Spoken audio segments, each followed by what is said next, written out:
हुआ यह कि इस देश के कोटि कोटि दरिद्र जनों की हीन अवस्था को दूर करने के लिए ऐसे अनेक कायदे कानून बनाए गए हैं जो कृषि, उद्योग, वाणिज्य, शिक्षा और स्वास्थ्य की स्थिति को अधिक उन्नत और सुचारू बनाने के लक्ष्य से प्रेरित हैं।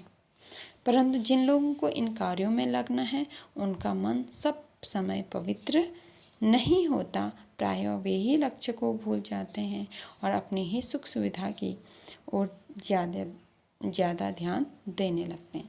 लेखक क्या कह रहे हैं कि इस देश में अनेक कोटि कोटि यानी कोटि का अर्थ क्या होता है? करोड़ों दरिद्र जन यानी गरीब व्यक्तियों, इस देश के करोड़ों गरीब व्यक्तियों की हीन अवस्था यानी उनकी जो बुरी अवस्था है उसको दूर करने के लिए अनेक प्रकार के कायदे कानून बनाए गए, अनेक नियम बनाए गए हैं जो कृषि, उद्योग, वाणिज्य, कृषि यानी एग्रीकल्चर, उद्योग, वाणिज्य क्या होता है? व्यापार, शिक्षा यानी एजुकेशन, स्वास्थ्य यानी हेल्थ, इनकी स्थितियों को और अधिक उन्नत यानी वो और अच्छे से काम करें और सुचारू क्या होता है?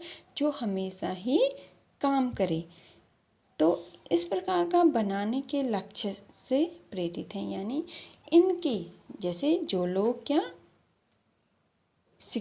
कृषि कार्य करते हैं तो उनके लिए अलग नियम कानून बनाए गए जिससे कि और अच्छी कृषि हो और अच्छे से उनका आमदनी हो। उद्योग यानी अनेक उद्योगों को में बनने वाले सामान के लिए अनेक नियम कानून बने जो कि क्या बने? ऐसा सामान जो कि क्या हो? अच्छा हो, टिकाऊ हो और उसका क्या हो? सही ढंग से निर्यात हो। व्यापार में या शिक्षा के क्षेत्र में जो लोग जुड़े हुए हैं उनके लिए भी क्या अलग से नियम कानून बने कि जिससे कि इन लोगों को क्या मिले? फ़ायदा हो। लेकिन जिन लोगों को इन कार्यों में लगना है यानी जिन्होंने इनको क्रियान्वित करना है, इसके लिए नियम बनाने हैं, उनका मन सब समय पवित्र नहीं होता। उनका मन सब समय पवित्र नहीं होता, इसका अर्थ होता है उनके मन में हर समय क्या अच्छी भावना नहीं होती है और वे लोग अक्सर लक्ष्य को भूल जाते हैं कि वो अपना लक्ष्य ही भूल जाते हैं कि उनको इस पद पे क्यों बिठाया गया है, उनको क्यों इस कार्य को दिया गया है और वे क्या करते हैं? अपनी सुख सुविधा की ओर ज़्यादा ध्यान लगाते हैं और फिर क्या हो जाता है? जो काम उनको करना होता है और वो अच्छे से कर नहीं पाते हैं और उन कामों में बुराइयां नज़र आने लगती हैं। भारतवर्ष सदा कानून को धर्म के रूप में देखता आ रहा है। आज एकाएक कानून और धर्म में अंतर कर दिया गया है। धर्म को धोखा नहीं दिया जा सकता, कानून को दिया जा सकता है। यही कारण है जो लोग धर्मभीरू हैं वे कानून की त्रुटियों से लाभ उठाने में संकोच नहीं करते। अब भारत में क्या हमेशा से ही भारत में जो कानून हैं, जो कानून यानी जो नियम हैं, उनको क्या माना गया? धर्म के रूप में माना गया। लेकिन आज क्या हो गया? हमने धर्म और कानून में हम अंतर कर रहे हैं। धर्म को धोखा नहीं दिया जा सकता। अक्सर जब हम किसी भी धर्म में रहते हैं तो हम अपने धर्म को कभी भी धोखा देने का विचार नहीं कर सकते हैं, लेकिन जो कानून हैं उनको दिया जा सकता है। धोखा कैसे देंगे हम कानून को? यानी उन कानून को, उन नियमों को नहीं मानेंगे, उनको फॉलो नहीं करेंगे तो हम इस प्रकार से हम उस कानून को धोखा देंगे।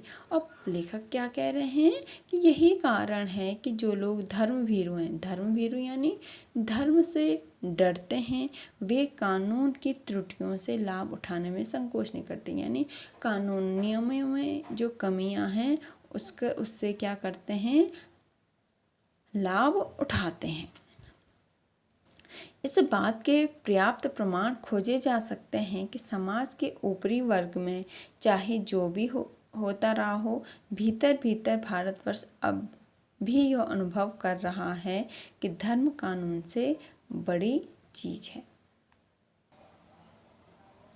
लेखक कह रहे हैं कि इस बात के पर्याप्त यानी काफ़ी प्रमाण हैं कि समाज के ऊपरी वर्ग में, समाज का ऊपरी वर्ग यानी जो उच्च वर्ग होता है, उसमें चाहे कुछ भी होता हो, उसमें क्या होता है क्या नहीं होता है, इस पे लेखक कह रहे हैं कि हम बाद में देखेंगे। पहले हम यह देखते हैं कि भीतर ही भीतर भारतवर्ष अब भी यह अनुभव कर रहा है कि धर्म कानून से बड़ी चीज़ है। यानी भारतवर्ष के जो अधिकांश लोग हैं वो आज भी क्या मानते हैं कि जो धर्म होता है वो कानून से बड़ा होता है। अक्सर हम धर्म से डरते हैं, ईश्वर से डरते हैं, और जो धर्म से जुड़ी हुई चीज़ें होती हैं हम उनको मानते हैं। अब भी सेवा, ईमानदारी, सच्चाई और आध्यात्मिकता के मूल्य बने हुए। आज भी हम क्या मानते हैं, अगर हम किसी की सेवा करेंगे तो हमें क्या मिलेगा, पुण्य मिलेगा, या हमें ईमानदारी से काम करना चाहिए, हमें झूठ नहीं बोलना चाहिए, सच्चाई के रास्ते पे चलना चाहिए, और ईश्वर, आध्यात्मिकता के जो मूल्य हैं वो बने हुए हैं।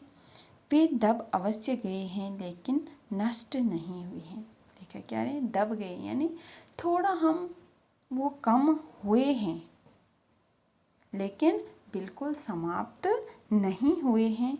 आज भी वह मनुष्य से प्रेम करता है, महिलाओं का सम्मान करता है, झूठ और चोरी को गलत समझता है। आज भी मनुष्य क्या करता है, दूसरे मनुष्य से प्रेम करता है और महिलाओं का सम्मान करता। आपने कई बार देखा होगा महिलाओं को की इज्जत की जाती है, उनको उत्कृष्ट माना जाता है।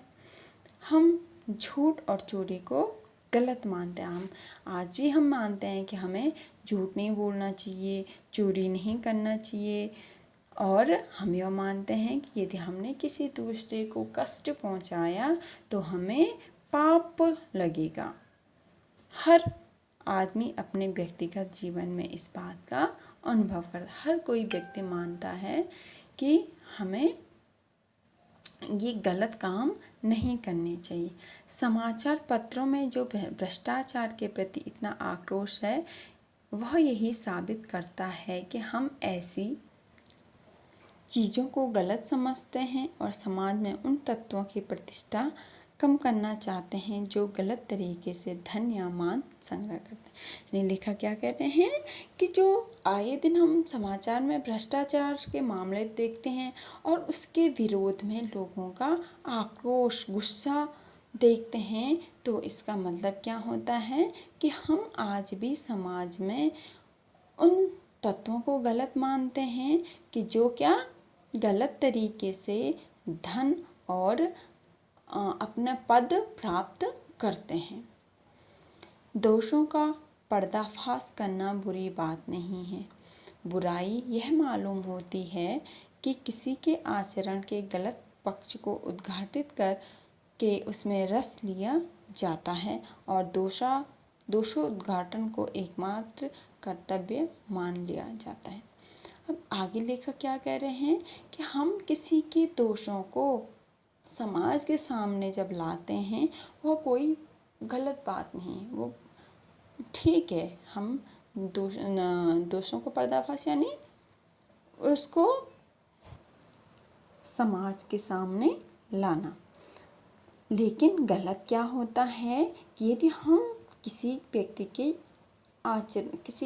आचरण के गलत पक्ष को उद्घाटित करके उसमें रस लेते हैं, यानी हम किसी की बुराई को समाज में सामने लाते हैं और उसमें रस लेते हैं, यानी उसमें हम आनंद की प्राप्ति करते हैं।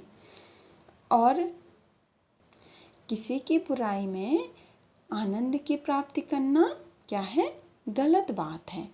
ठीक है, तुम सामने ला रहे हो किसी की बुराई, ठीक है, लेकिन उस बुराई की में क्या कर ले रहे हो, तुम मज़े ले रहे हो, वो गलत है। अच्छाई में उतना ही रस लेकर उजागर न करना और भी बुरी बात है।